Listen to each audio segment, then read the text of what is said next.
કરવામાં આવી છે. શું કારણ હતું ફાયરિંગનું અને શું છે બનાવ? ગઈ તારીખ 19ના રોજ નારોલ પોસ્ટેના બાગે કૌશર વિસ્તારમાં ફરિયાદીના ભાઈ સોસાયટીમાંથી પસાર થઈ રહ્યા હતા. તે દરમિયાન આરોપી શેરુ, જેનું બાઇક રસ્તા વચ્ચે પડેલું હોય અને બાઇક હટાવવા માટે શેરુને જણાવતા સામાન્ય બોલાચાલી થયેલી.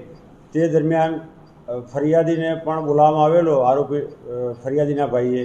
ત્યારબાદ સામાન્ય બોલાચાલી કરીને પરત આવેલા. આ બાદ એમની અદાવત રાખી ગઈકાલે રાત્રે 4 આરોપીઓ શેરુ, સોહેલ, સાહેલ અને ઇમરાન, આ લોકો ફરિયાદીના ઘર આગળ આવી ગાળો બોલી, જાનથી મારી નાખવાની ધમકી આપી અને ફાયરિંગ કરેલ છે. તેમજ ફરિયાદીના બાઇકને પણ નુકસાન કરેલ છે.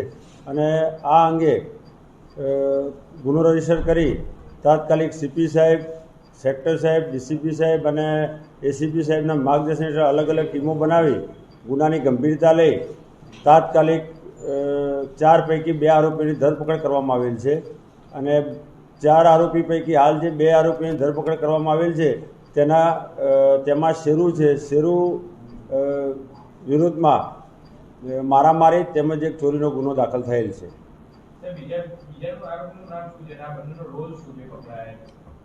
પકડાયા એ સાથે ગાળાગાળી, મારામારી કરેલ છે તેમજ તલવારથી ફરિયાદીના મોટરસાઇકલને નુકસાન કરેલ છે. એ તપાસ હાલ ચાલુ છે, પૂછપરછ ચાલુ છે. આગળની વધુ તપાસમાં જણાઈ આવશે. મુદ્દામાલમાં 2 હથિયાર તેમજ કારતૂસ જપ્ત કરવામાં આવેલ છે. સોહેલ. તપાસ ચાલુ છે.